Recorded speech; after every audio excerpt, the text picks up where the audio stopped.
Welcome back. I was working through a submission this week, a story about a man whose girlfriend cataloged his inadequacies for her social circle at a dinner party in Tribeca, never imagining he was already building the forensic audit that would dismantle her borrowed life. The cold detail that held me: he filed the complaint on a Tuesday morning, alone, in a building she walked past every single day, his eternal diary. The coffee in the conference room on the 34th floor of Aldridge and Hartman had been sitting in its carafe since 7 that morning, and by noon it smelled like burnt ambition, bitter, institutional, and somehow completely honest.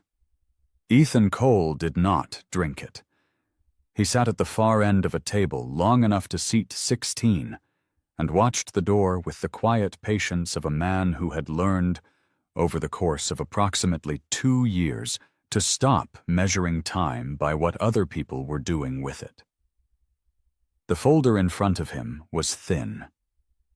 That was the point. Everything he had built over the past 14 months had been compressed, distilled, and organized into a document that was 43 pages long and contained within it the precise, documented, legally defensible end of Dominic Ashford's professional existence. Ethan had not slept the night before. Not from anxiety.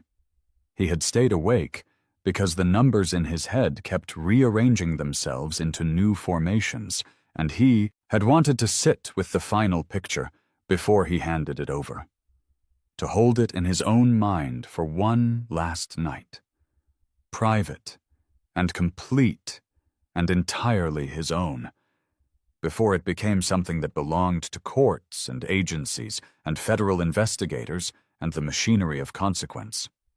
Richard Hartman came in at 12:03 without knocking. He was 61 years old, wore suits that cost more than most people's monthly rent, and had spent 40 years in corporate litigation developing a face that revealed nothing to opposing counsel and only slightly more to the people on his own side. He looked at Ethan. He looked at the folder. "Is it clean?" he asked.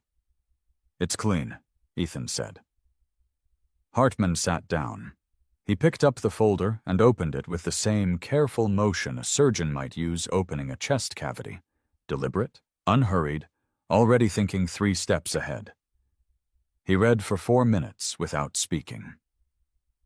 Ethan watched the December light come through the floor to ceiling, windows, and fall across the carpet in pale parallelograms, moving almost imperceptibly as the clouds outside shifted. "The shell companies," Hartman said without looking up. "All 14 of them," Ethan said. "Delaware LLCs, most registered within 30 days of each corresponding HUD project approval. The registered agents are all the same man, a paralegal in Hoboken who signed documents for $800 a month and, I would estimate, had no meaningful understanding of what he was facilitating. Meaning he'll cooperate. Meaning he already has. He gave a voluntary statement to the DOJ's Civil Division 3 weeks ago. I wasn't in the room, but I've read a summary of his account. He's going to be a cooperative witness." Hartman turned a page. His expression did not change, but something in the set of his shoulders did. A fractional settling, the physical language of a man whose assessment is being confirmed. "The appraisals. Inflated by an average of 31% across the 7 projects I was able to fully document. The appraiser, a licensed MAI appraiser in New Jersey named Gerald Kwan, produced reports based on comparable sales data that either didn't exist or had been selectively cherry-picked to support predetermined valuations that the developer needed to justify the mortgage amounts he was seeking. Kwan has a history. 2 prior complaints filed with the Appraisal Institute, both dismissed for insufficient evidence. He won't be so fortunate this time." Hartman set down the folder.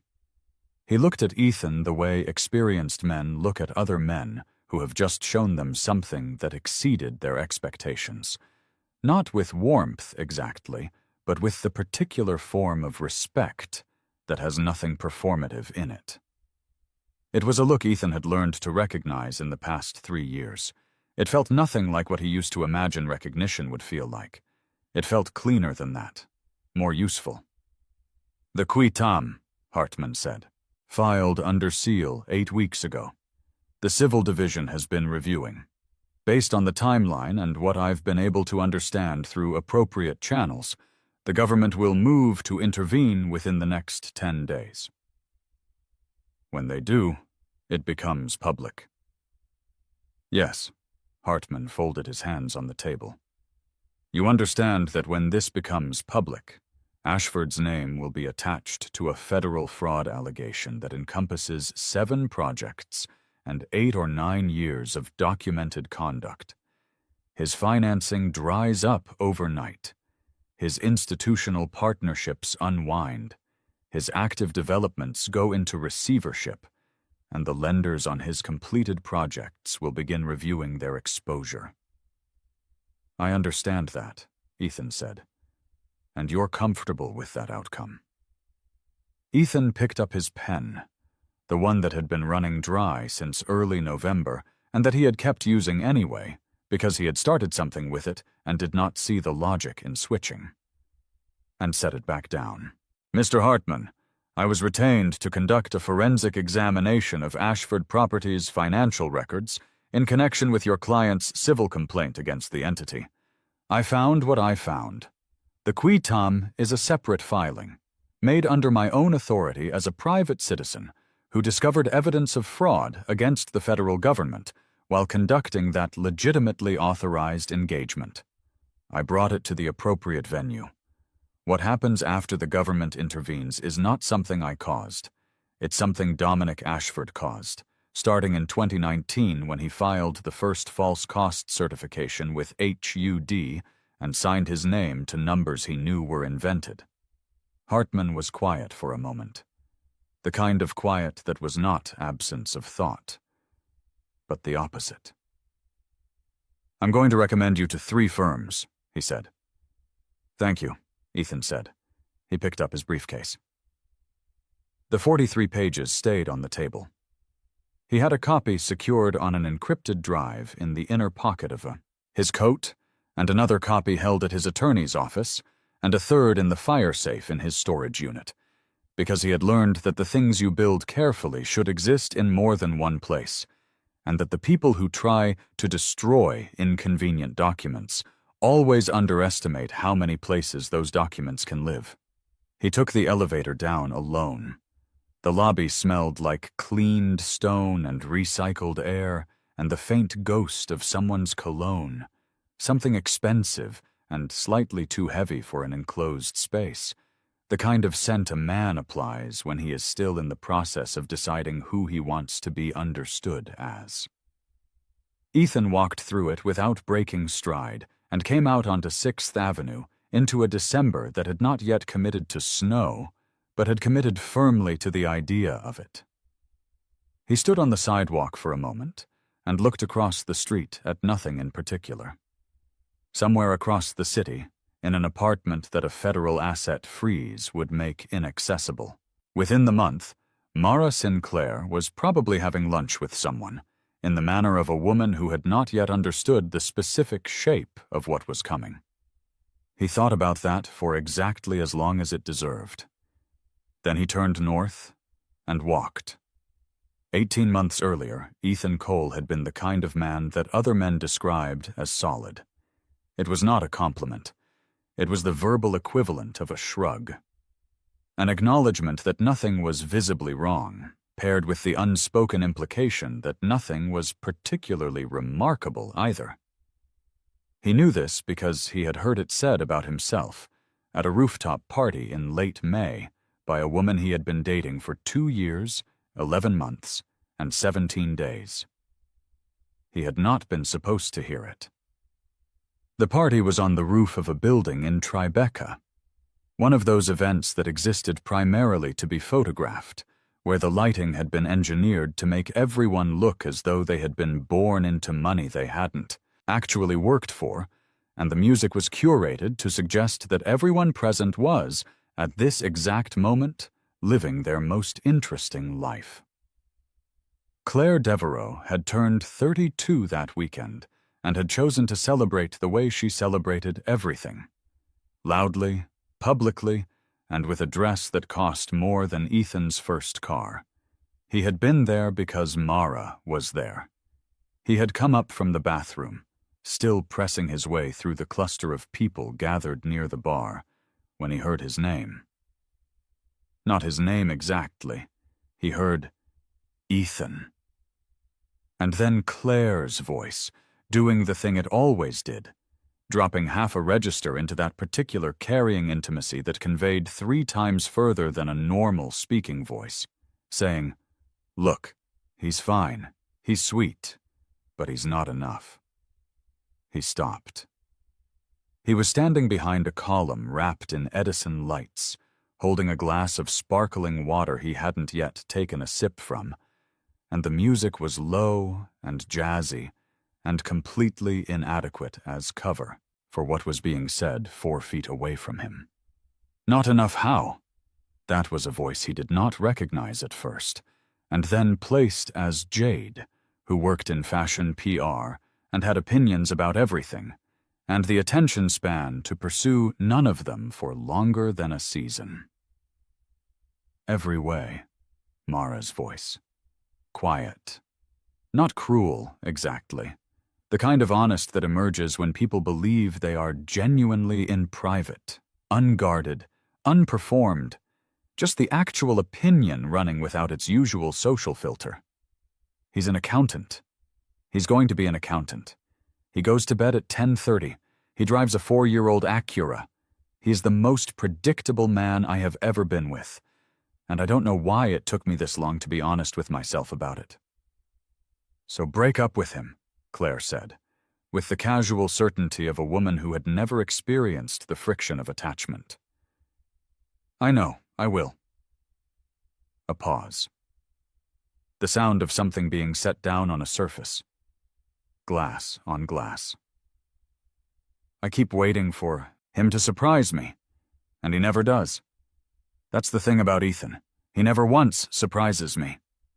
Ethan stood behind the column and felt the specific quality of silence that lives inside a moment you know will not leave you. Not the silence of the city.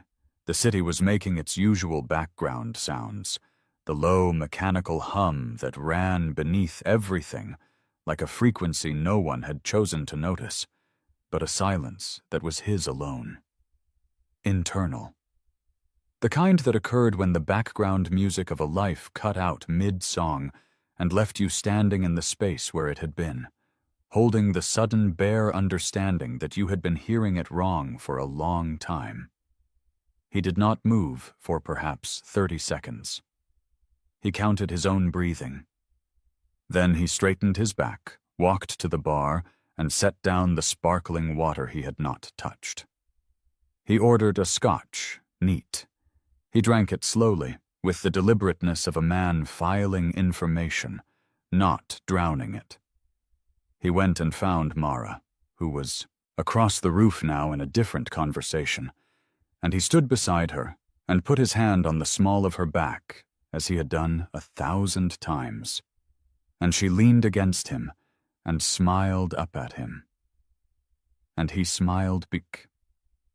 That night, in the Acura on the way back downtown, he understood several things simultaneously. The first was that she was not wrong about the facts. He drove a 4-year-old Acura. He did go to bed at 10:30 most nights, because 10:30 was when the thinking he did during the day had run its course, and the rest was diminishing returns. He was, by the metrics her particular social world used to evaluate a man, insufficient.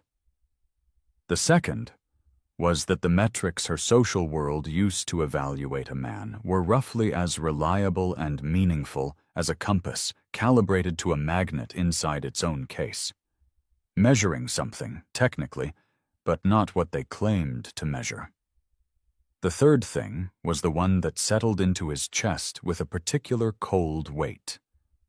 Not the weight of grief, though there was some of that, because he was not without human feeling, and the recognition that the woman you have been building a life with has been discussing your inadequacies with her friends while you held her coffee order and remembered her mother's birthday is not a thing that lands without weight. But beneath the grief, and outlasting it almost immediately, was something more durable. A decision, not yet formed into specific action, but present as an intention. The intention of a man who has just had something made visible that he had been too close to see. He was not going to say anything. Not that night. Not for a while. Because there was something he needed to understand first. And understanding it would require that Mara and her friends believe that nothing had changed between the rooftop and whatever came next. He was still the solid, predictable, 4 years behind the trend Ethan Cole. He had just started watching differently. They had met at a work event. One of those cross-industry networking evenings at a hotel in Midtown, where the canapés were always slightly cold, and the conversations were always slightly warm, and everyone was in the process of deciding whether the person in front of them was worth the investment of their actual attention. He had been 29. She had been 27. She worked for a boutique event management firm that organized corporate functions for financial services companies, which was how she came to be at an event that Ethan's firm had co-sponsored. She had a quality he had noticed immediately and spent some time later trying to name. A social precision. The way she worked a room was not aggressive or performative, it was surgical. She identified the useful people. She asked the exactly right questions and listened with the quality of attention that people reserve for conversations they have decided matter. She left at exactly the moment those conversations peaked, before the descent into redundancy. He had watched her do this 3 times from across the room before she came and talked to him, and when she did, he had the slightly unnerving sensation of being evaluated by someone who was good at it. He hadn't minded. He had been used to evaluation. Forensic accounting, even then, 3 years into his transition from corporate audit, meant you spent your days building the habit of looking past what numbers claimed to say toward what they were structured to conceal. He looked at people the same way. He looked at Mara and saw a woman who was skilled, motivated, and socially intelligent in ways that her current professional context was not yet giving her full room to deploy. He saw someone who was still in the early chapters of deciding what she wanted her life to look like and who was gathering information about her options with the focused efficiency of someone who intended to make a good choice. He had thought, with a confidence that he now recognized as the particular confidence of a person who has not yet understood what they are measuring, that he might be good for her. He was, for a time, in the ways that mattered to him. Steady, present, consistent. He paid attention to what she told him and held it precisely. The details about her difficult relationship with her mother, the specific ambition she had about starting her own firm one day, the way certain kinds of crowds exhausted her, even as she navigated them flawlessly. He showed up. He repaired things in her apartment that needed repairing. He was the person she called at 11:30 on a work night, when a client had threatened to pull out of a major event with 36 hours' notice, and she needed someone to talk her through the logistics of a contingency. He had been good at all of that. The problem, and he could see it now with a resolution the previous 3 years had not offered him, was that she had not wanted to be stabilized. She had wanted to be elevated. Stability and elevation were not the same thing, and the gap between them was exactly the length of the distance between who Ethan was and who Dominic Ashford was. She had not been wrong to notice that gap. She had been wrong about what the gap meant, about which side of it was pointing up. He understood this clearly for the first time on the elevator ride down from Claire's rooftop, in the 30 seconds between the 16th floor and the lobby, and then it sat in him, clarifying. He had learned Dominic Ashford's name 7 weeks after the rooftop party, which was 4 weeks after Mara had finally said, in her own apartment on a Tuesday evening in early July, the thing she had apparently been rehearsing for considerably longer than he had understood. She had made tea. That detail had struck him, the ritual of tea, which was a gesture of warmth and care in service of an ending. The apartment was on the 4th floor of a building in the West Village, narrow and 1 bedroom and so accumulative in the way of spaces that had never been committed to as permanent. The furniture didn't match in the way of intention. It matched the way furniture matches when you buy things as you need them and never go back to reconsider the whole. The walls were still largely bare. She had always said she'd get around to decorating. He had learned, eventually, that the things she said she'd get around to were the things she had already decided, somewhere beneath the layer of conscious intention, were temporary.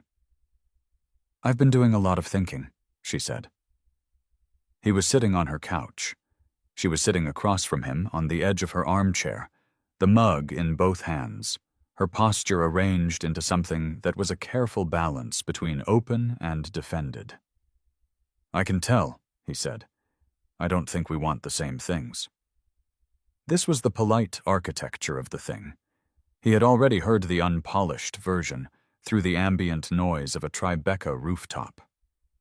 He said nothing. He had discovered over the past 7 weeks that silence was a tool he had been underusing for most of his adult life. "I think I've known for a while," she continued. "I should have been honest sooner. I'm sorry for that." "What is it you want?" he said. It was not quite a question. It was a prompt, deliberate, neutral, professionally applied. She looked at her tea. "A different kind of life than the one we'd have." He studied her face. She was beautiful. She had always been beautiful, in the particular mode of women who understand the mechanics of their own appearance as a professional tool and have optimized accordingly. She was also, he realized, reading off a prepared text. This was not the spontaneous articulation of a feeling. This was a speech that had been refined, probably over weeks, likely in conversation with Claire, possibly during a workout or a long walk, until it contained precisely the minimum of cruelty required to accomplish its goal, while maintaining the speaker's self-image as someone essentially kind. "Who is he?" Ethan said. Her eyes came up. Just a flicker, a small recalibration visible only for a second before the social fluency closed over it again. "That's not what this is," she said. Not a denial. A deflection.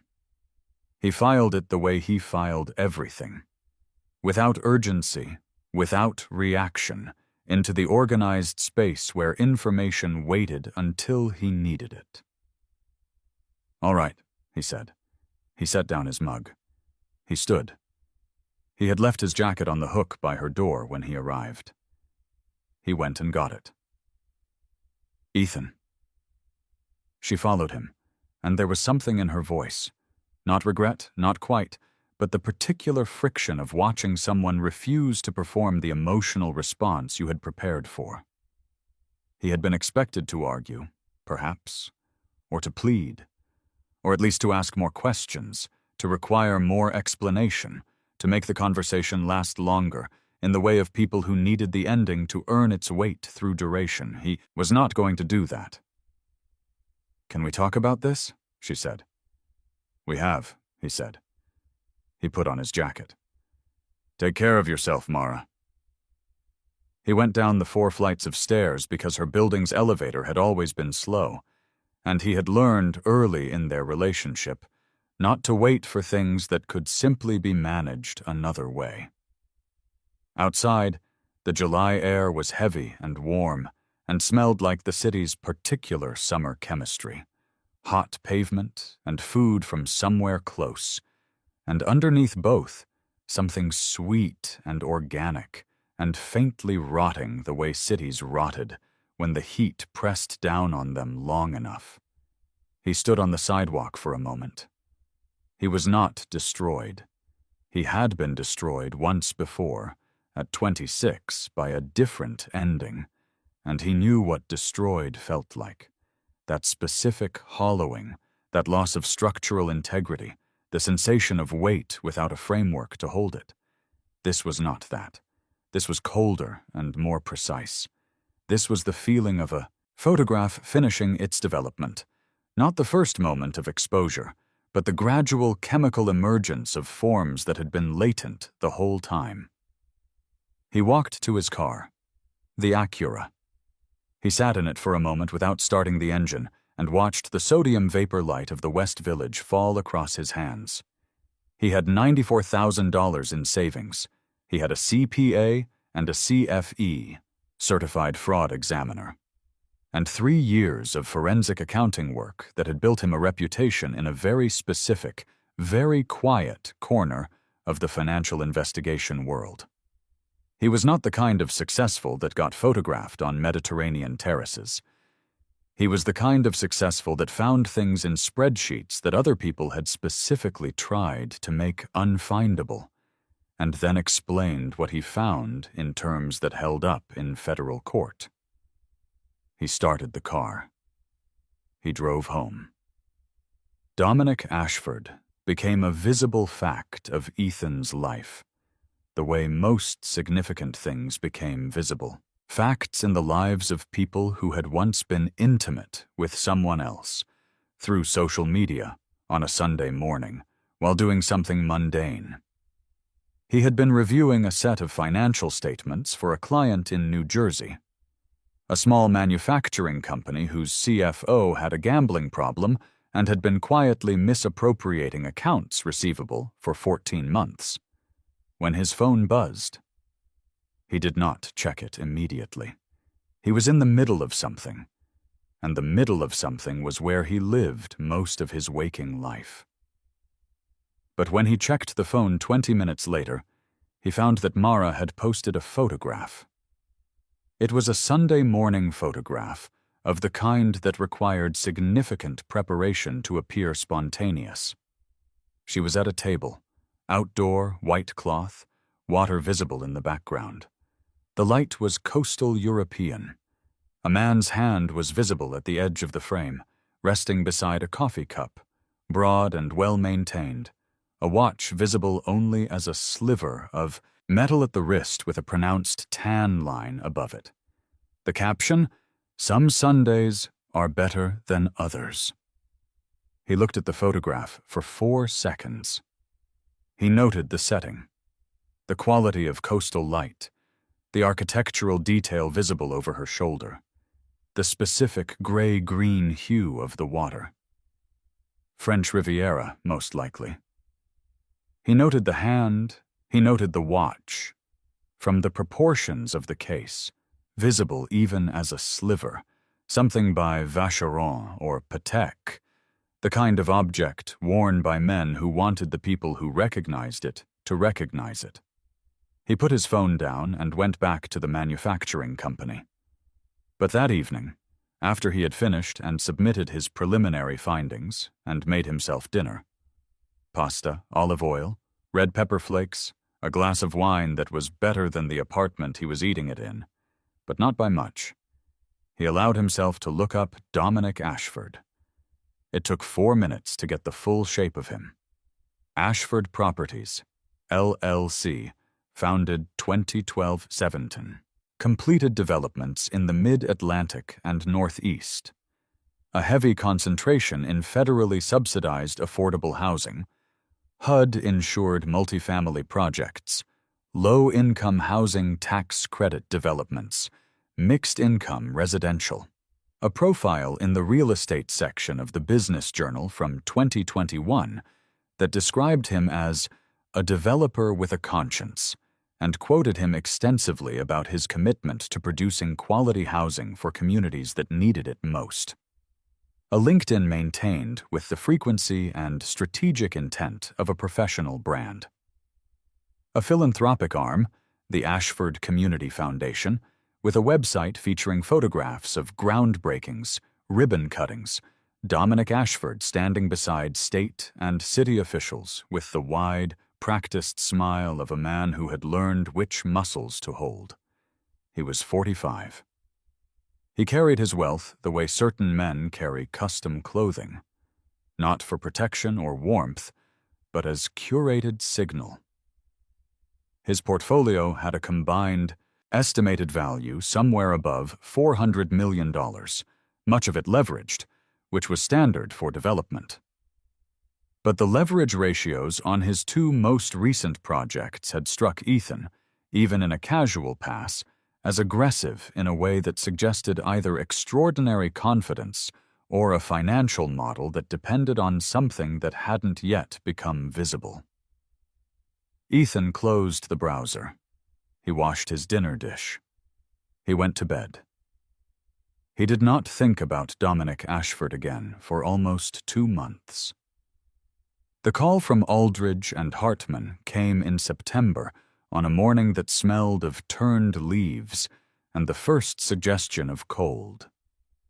It came from a junior partner named Ellis, who explained with careful professional neutrality that the firm had been retained by a group of investors in an entity called Ashford Development Partners 4, a limited partnership vehicle connected to one of Ashford Properties' Newark, New Jersey developments, who believed they had been defrauded. The project had underperformed significantly against projections. The investors had lost a combined $8 million. They believed the offering memoranda and financial statements provided during the solicitation process contained material misrepresentations.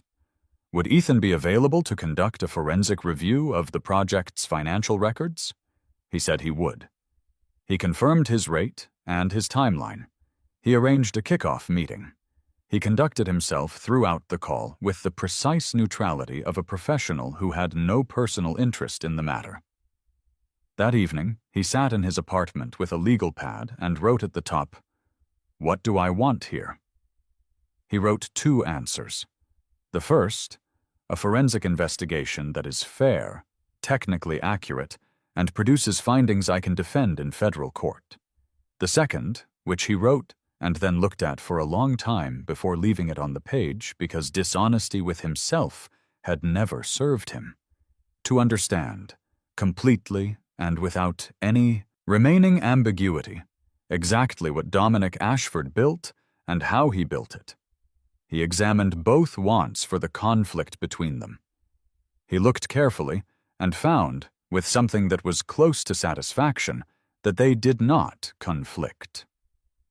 A rigorous and accurate investigation and a thorough understanding of Dominic Ashford's financial architecture were, in this specific situation, the same pursuit. The fact that he had a personal dimension to the second want did not contaminate the first. He had done enough forensic work to know that the best investigators were the ones who had a reason to want the truth badly enough to sustain the months of tedious, granular, frequently discouraging work that the actual finding of truth required. Detachment was not the same as rigor. Sometimes the motivated investigator found what the professionally neutral one missed. He was not conflicted. He was useful. He started the engagement on a Monday morning. Forensic accounting is not glamorous at Television. Has always struggled with this because accurate depiction would require extended scenes of spreadsheet analysis occurring in silence over many consecutive hours, generating no visual momentum and providing no suitable backdrop for a score. The reality of Ethan's work was this. He read documents, an extremely large number of documents, in a specific sequence, with a specific set of questions running as a low-level current through everything he examined. The questions were always the same. Where did the money originate? Where did it go? Who authorized each movement? Who ultimately benefited? And last, always last, because it could not be constructed until all the others had been answered. What does it look like when you put everything on one page and allow the picture to show itself? For Ashford Development Partners 4, a 186-unit affordable housing development in Newark, financed in part through a HUD-insured mortgage with a final principal amount of $43 million. The document production ran to several thousand pages. Ethan worked through them in a conference room that Aldridge and Hartman had designated for his use, a room with a window facing a building's mechanical equipment and a pod coffee machine that produced something that was technically hot and technically brown and had no other relationship to coffee that he was willing to endorse. He drank it every morning. He had, over 3 years of engagement work, trained himself out of preferences that were inconvenient. The first anomaly appeared on day 6. It lived in the construction cost certification. This was a document required by HUD for all insured multifamily projects, a sworn statement from the developer certifying the actual and final costs of construction submitted as the basis for the calculation of the final insured mortgage amount. The principle was straightforward. Hugh would insure a mortgage up to a percentage of the total project cost, so the certified costs determined the maximum loan. The Newark project's cost certification, filed in November 2020, showed total construction costs of $41 million. Ethan pulled the underlying cost detail and began cross-checking against independently verifiable benchmarks. Regional construction cost indices published by RS Means, publicly available contractor bid data from New Jersey's prevailing wage database, the cost structures from comparable HUD-financed projects in the Mid-Atlantic region that had been filed publicly in annual reports to HUD. The certified costs came in at approximately 28% above the regional benchmark for projects of comparable scope and construction type. 28% above benchmark was not evidence of fraud. Construction costs varied, material prices were volatile, labor markets were regional and project-specific. A competent defense attorney would spend half a day in deposition explaining all the legitimate reasons why a project's certified costs might run above a benchmark without that elevation reflecting any misrepresentation. He knew this. He noted the deviation and kept reading. But he was not looking at a single data point. He was looking at the pattern underneath.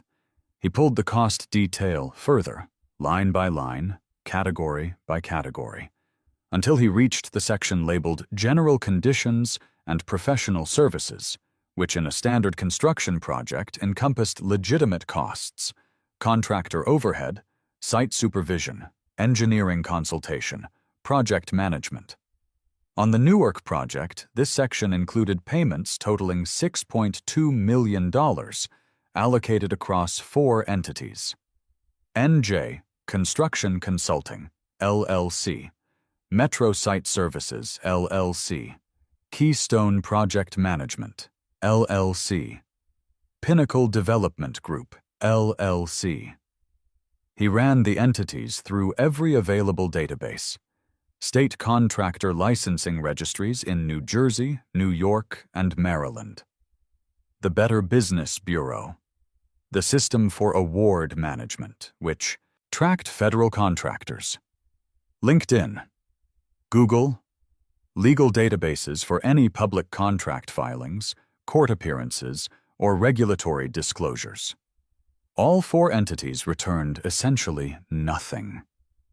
No contractor registrations, no active licenses, no websites, no court appearances, no public contracts with any governmental entity, no press coverage of any kind, no employee records, no professional affiliations. He ran the registered agent for all four entities through the Delaware Division of Corporations database. The registered agent was Robert Fenwick of Hoboken, New Jersey. He found Robert Fenwick without significant effort.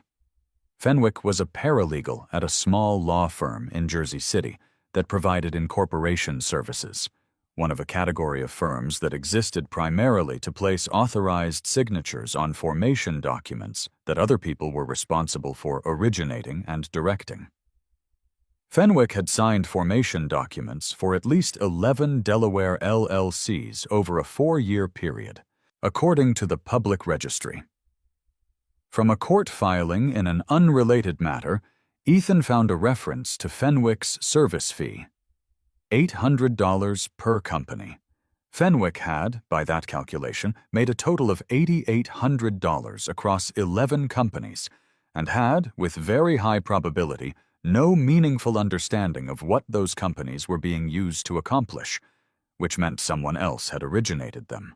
Someone who knew what they needed the companies to do, understood why Delaware was the right jurisdiction to form them in, and had provided Fenwick with the instructions and the fee and the necessary information to produce the paperwork. He kept pulling. He now had 14 LLCs. He had expanded his search to cross-reference the shell company pattern against 5 other Ashford projects using the supplementary production that Aldridge and Hartman had obtained during discovery. 14 entities, 1 registered agent, and a total of approximately $47 million in construction cost payments flowing to companies that had left essentially no verifiable footprint in the actual construction industry. On the morning of day 17, he pulled the payment records that had been produced in discovery and traced the bank account activity for the 4 Newark entities as far as he could through the available documentation. Each of the 4 LLCs had a dedicated bank account. Each account had received a series of wire transfers from the project's construction escrow, timed to align with HUD draw requests that had been certified by the developer as reflecting completed construction milestones. Each account had then, within a period of 30 to 60 days following each deposit, wired its entire balance to a single receiving account. The receiving account was held in the Cayman Islands in the name of an entity called Ashford Holdings International. He sat with that for a long time. The mechanical equipment outside his window made its sound. The pod coffee machine behind him clicked and hissed. The document on his screen did not change.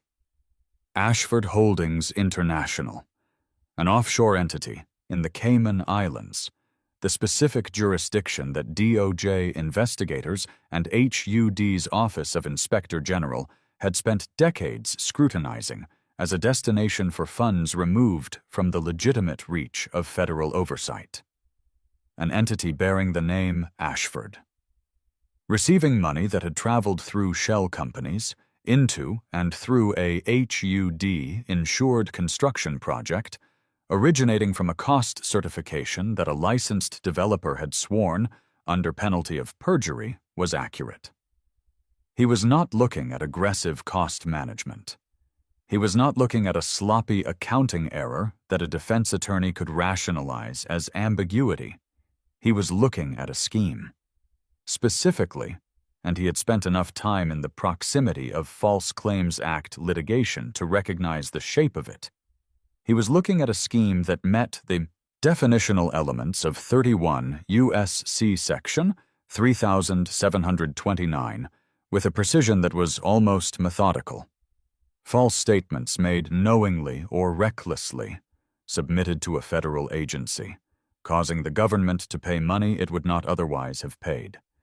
Carried out across multiple projects over multiple years in a pattern that was not accidental and not ambiguous. He counted the projects again. 7 that he could fully document. Possibly more. He thought about $60 to $90 million over 4 years, routed through 14 shell companies and a Cayman offshore account. He went home that evening and sat in his apartment for 2 hours in the dark. He understood the False Claims Act the way he understood most things he needed for his work, not academically, not from a textbook, but from the inside of cases. He had been retained as a forensic consultant on 2 prior qui tam matters, both brought by other relators, and had provided the financial analysis that supported the government's damages calculations. He knew the statute's structure.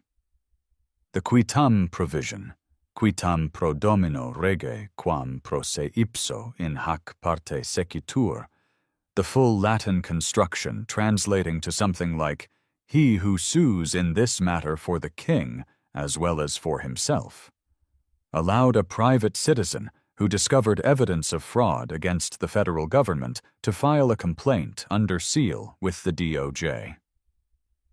The filing was not public. The government then had 60 days, extendable and frequently extended, to investigate and determine whether to intervene.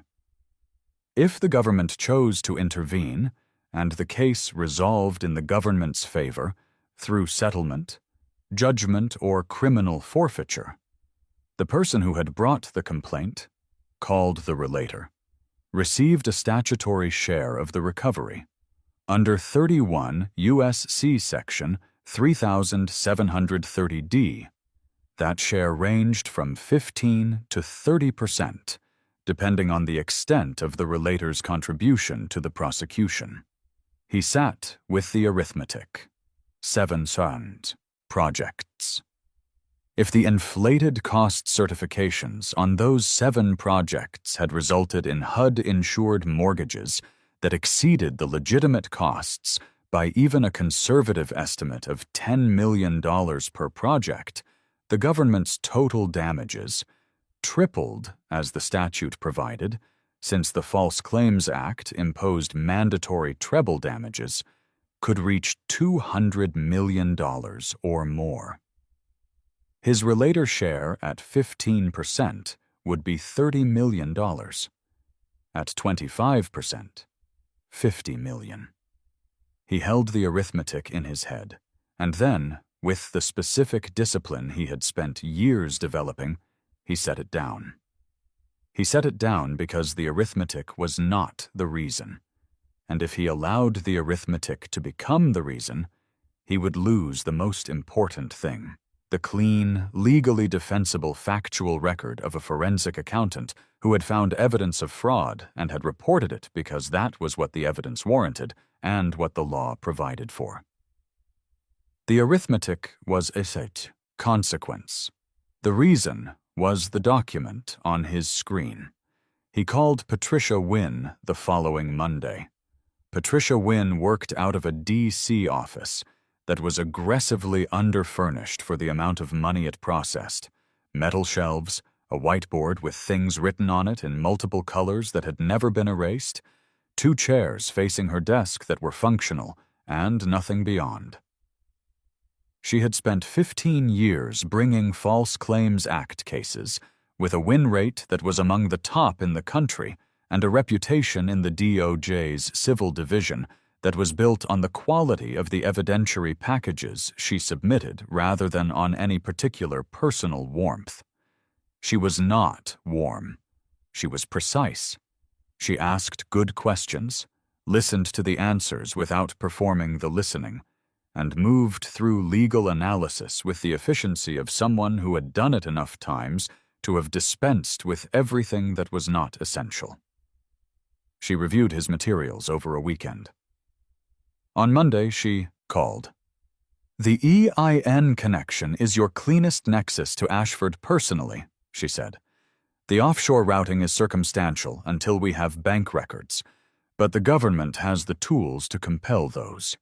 Your forensic methodology. I'm going to need to review your working papers, but based on what you've sent, it reads as defensible. I can defend every number in federal court, he said. Your engagement with Aldridge and Hartman was legitimate. You were retained for a proper purpose. You found this in the ordinary course of that engagement. You are not a competing developer. You are not a disgruntled former employee with an axe. You're a forensic accountant who found evidence of federal fraud while conducting a properly authorized investigation, and who is reporting it through the legally prescribed channel. That's accurate. There will be a public component eventually. When the government intervenes, the seal lifts. His attorneys will immediately work to identify you. I know. She was quiet for a moment, then, how do you feel about that? He thought about it longer than she probably expected. I think it's appropriate, he said. I found something that was being systematically hidden from people who had a legal right to know it existed. The fact that my name gets attached to having found it seems like the natural result of doing the right thing with the right information. A sound that was adjacent to a laugh, but chose not to commit to the full form. I'll prepare the complaint, she said. 3 weeks, if you can get me the complete documentation package by end of this week. He could get it to her by Thursday. He filed on a Tuesday. He had not specifically chosen Tuesday. It was simply the day when everything was ready, when the documentation package was complete, when Patricia Wynne had the complaint in its final form, when the couriers were available to file at the D.C. District Court in the early morning before the Civil Division's intake closed. But when he realized, after the fact, that he had done it on a Tuesday, he had allowed himself a moment of appreciation for the coincidence. Tuesdays, apparently, were when things changed. The months between filing and intervention were, in their surface texture, unremarkable. He finished the Aldridge and Hartman engagement and delivered his forensic report. Precise, comprehensive, legally defensible, documenting the losses suffered by the limited partnership investors and the specific financial misrepresentations that had caused them. He took 2 other cases. He upgraded apartments, not as a statement, but as the practical consequence of a water heater failing, a landlord negotiating badly, and a month of free utilities that he redirected into a security deposit on a place with south-facing windows and afternoon light that moved through the rooms in a way he had not had in any apartment he'd previously occupied. He did not look at Mara Sinclair's social media. He did not look at Dominic Ashford's coverage in the real estate trades. He did not monitor the Business Journal for updates on Ashford Properties' active projects. Not because he was incurious, but because he had already looked at everything he needed to look at, and looking again would have been a kind of anxious repetition that was not in his character. He ran. He cooked. He read technical literature in the evenings, not because he had to, but because the particular pleasure of understanding something difficult in its complete detail was one of the few pleasures he had never had to rationalize. He did not date. Not from grief. The grief, such as it was, had completed its work early in the apartment building stairwell in the West Village on a July evening, and had not lingered. He didn't date because the amount of energy required to begin something new, to explain himself to a new person, to build the vocabulary that 2 people needed to actually talk to each other, felt, in this period, like energy he would rather put elsewhere. Later, maybe. Later had always been available. Sophie Lynn, who had known him for 6 years and had the specific acuity of a forensic professional who applied her analytical habits to people as readily as to documents, called him in November to ask if he was dead. "I haven't heard from you in 2 months," she said. "I've been working," he said. "Ethan, you've always been working. You've also historically sent emails." He told her, in broad terms and without specific detail, what he had been doing. He told her there was a matter involving federal fraud allegations, and that it was in an advanced stage of development, and that he wasn't in a position to discuss the specifics. He told her the work was going well. Sophie listened carefully, and then said, "This wouldn't have anything to do with Ashford Properties, would it?" He was quiet for a moment. "Why would you ask that?" "Because I'm also in forensic consulting, and I read the same journals you do. And 3 weeks ago, there was a short item in the Litigation Finance Journal about an uptick in qui tam filings in the federal housing space. And I did the math on your timeline and your new apartment, and you know I'm good at math." He said, "I can't discuss an ongoing matter." She said, "I know. I'll see you when it breaks." Patricia Wynne called him on a Thursday in December to confirm what she had been expecting. The government had decided to intervene. The Civil Division of the DOJ, in coordination with HUD's Office of Inspector General and a field office of the FBI, had concluded their preliminary review and found the evidentiary foundation sufficient to proceed. The complaint would unseal on Tuesday. "Is that going to be a problem for you?" she asked. "No," he said. "Tuesday works." He went into Aldridge and Hartman on Tuesday morning. He sat in the conference room on the 34th floor. He watched Richard Hartman read 43 pages. He answered questions. He left. He walked north on 6th Avenue in the December that had not yet decided about snow. He was standing on the sidewalk outside the building, not moving, when his phone buzzed. "Sophie. It's up. Business Journal just posted. You okay?" He sent back, "Yes, working." He went to his office and worked for 4 hours. Then he read the article. The headline, "Ashford Properties Developer Faces Federal Fraud Allegations in HUD Loan Scheme." 1,200 words. The relator described as a forensic accounting professional with direct access to the company's financial records. The DOJ and HUDOIG cited. Patricia Wynne's office quoted briefly and with appropriate restraint. Dominic Ashford's attorney, the allegations were without merit and would be vigorously contested. Ethan read that statement twice. Without merit. The statement of an attorney who had not yet seen the EIN application with the partial Social Security number, or the bank records that the DOJ had by now compelled, or the 14 LLCs, or the 43 pages. He closed the browser and went back to work. Mara called at 4:17 that afternoon.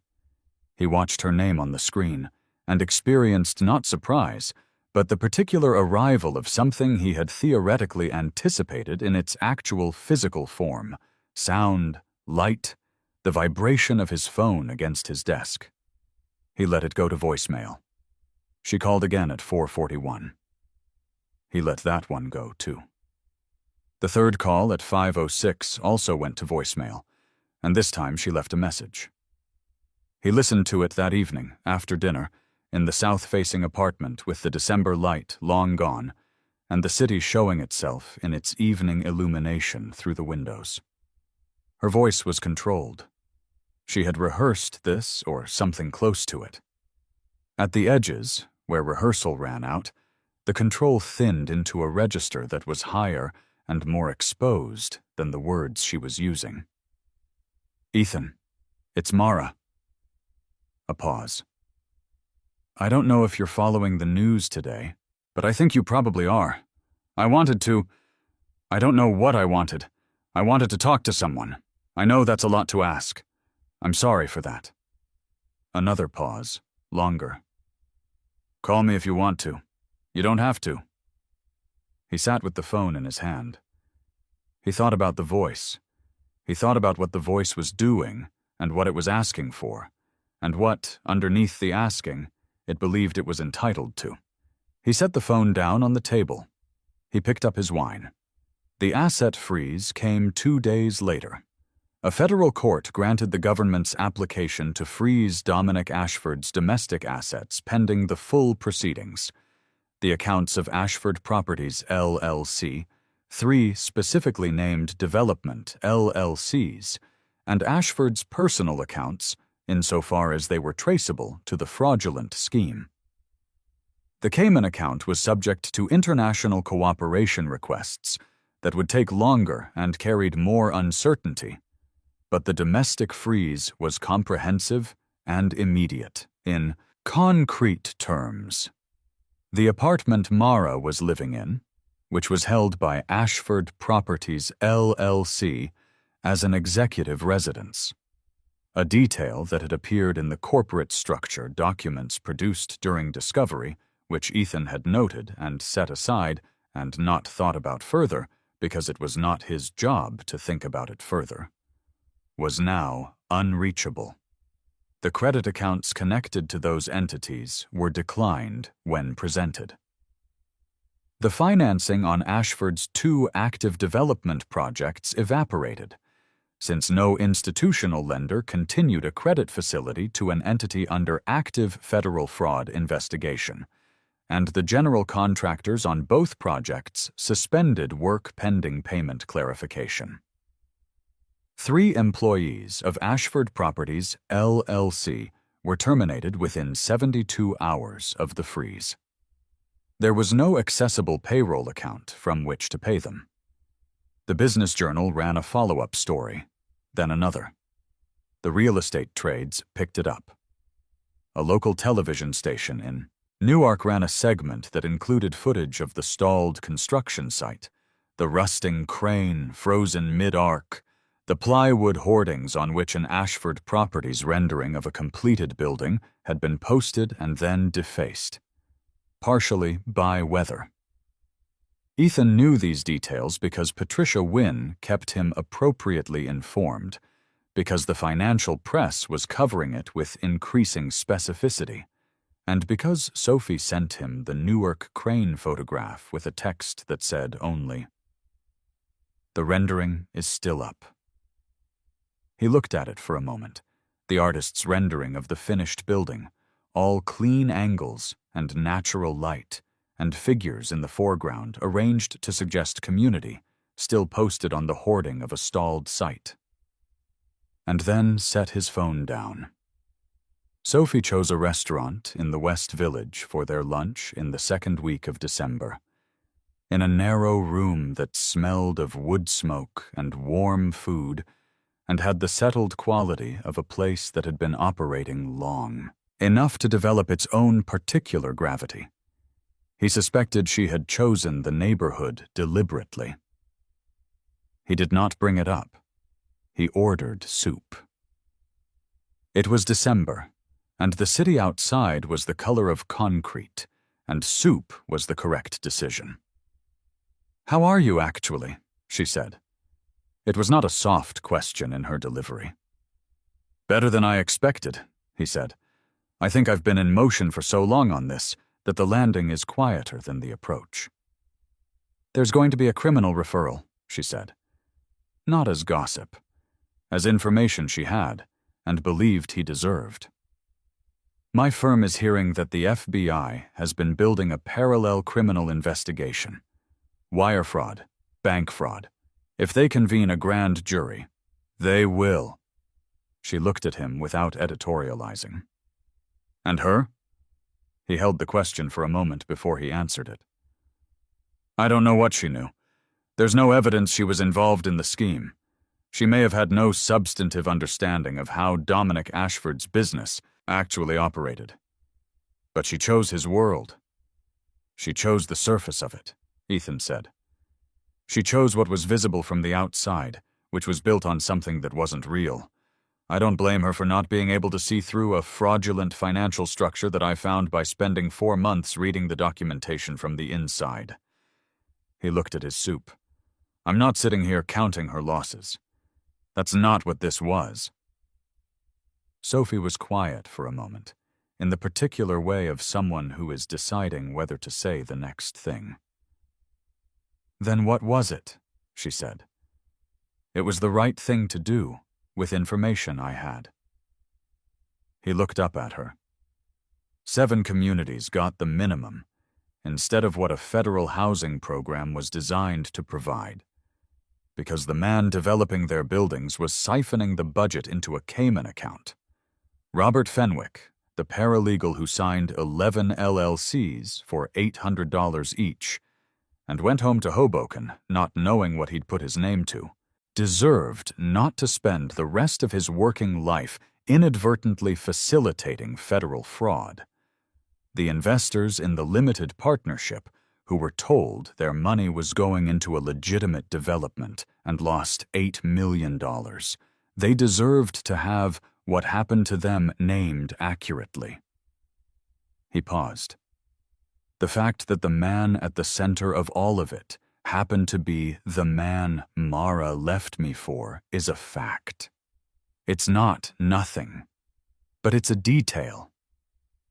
Sophie picked up her fork. She looked at him for a moment with the expression she used when she had assessed something and arrived at a conclusion she was comfortable with.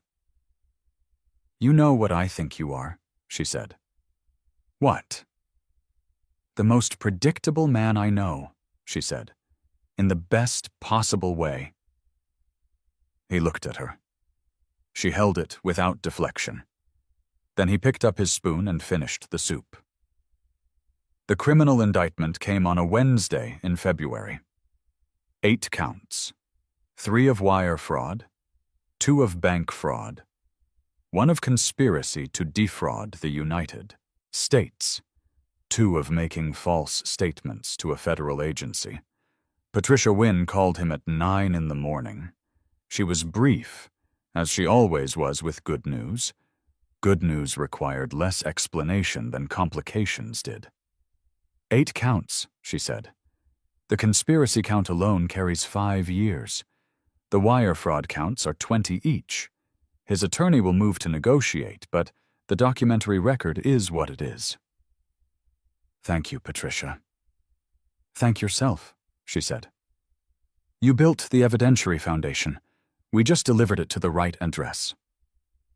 The Business Journal ran the indictment story that afternoon with a photograph of Dominic Ashford on the courthouse steps in February light. He was flanked by 2 attorneys. He was wearing a suit, still a custom suit, because wardrobes were the last thing to go, and the specific armor of expensive clothes was harder to remove than the finances that had paid for it. His face was doing the specific work of a man who has prepared for this exact moment and is executing the preparation as competently as the preparation allows. Ethan looked at the photograph for a moment. The jaw, the suit, the prepared face. Then he closed the browser.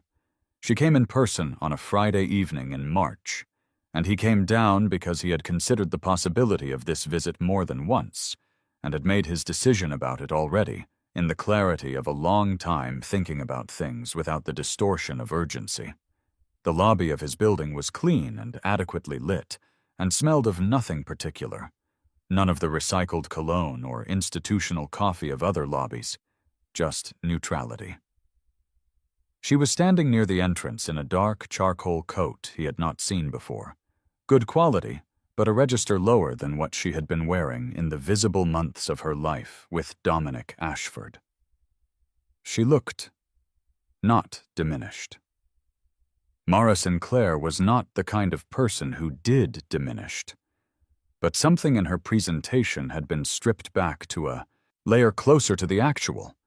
The performance had thinned, and what showed through was her face in a more direct form than he was used to seeing.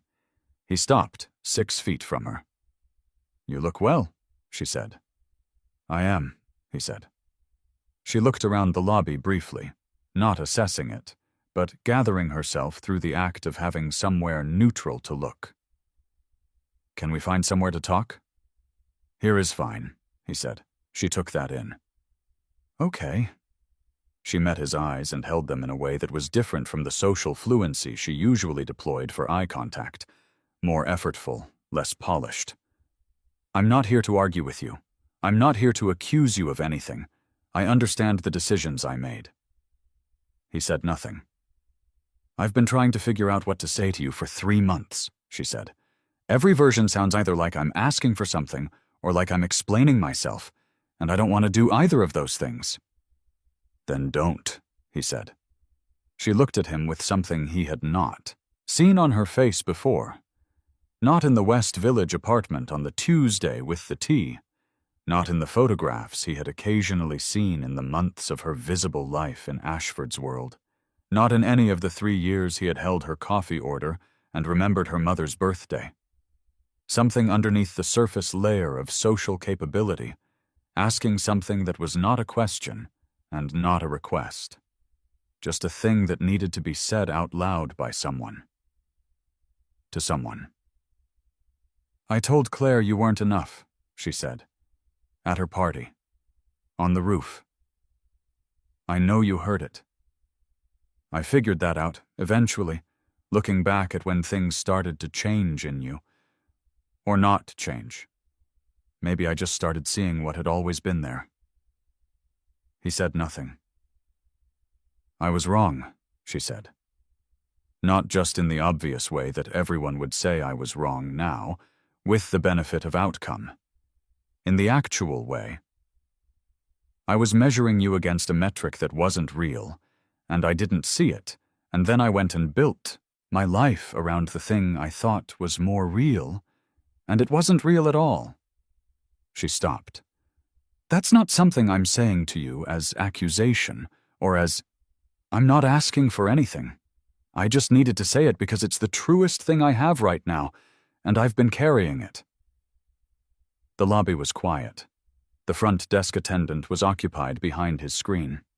Outside through the glass doors, the March evening was gray and wet, the city in that specific late winter state of being beautiful in a way that required you to accept its grayness as part of the deal.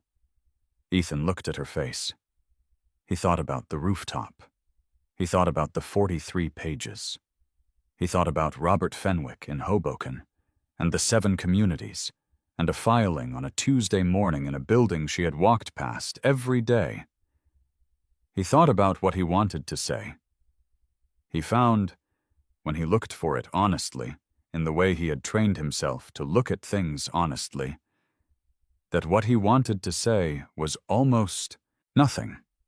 Not because he was empty, and not because there was nothing true and complex and worth articulating about what the last 2 years had meant, or built, or left behind, but because almost everything he had to say about it existed in a form that was his, belonged to him, the same way the work had always been his.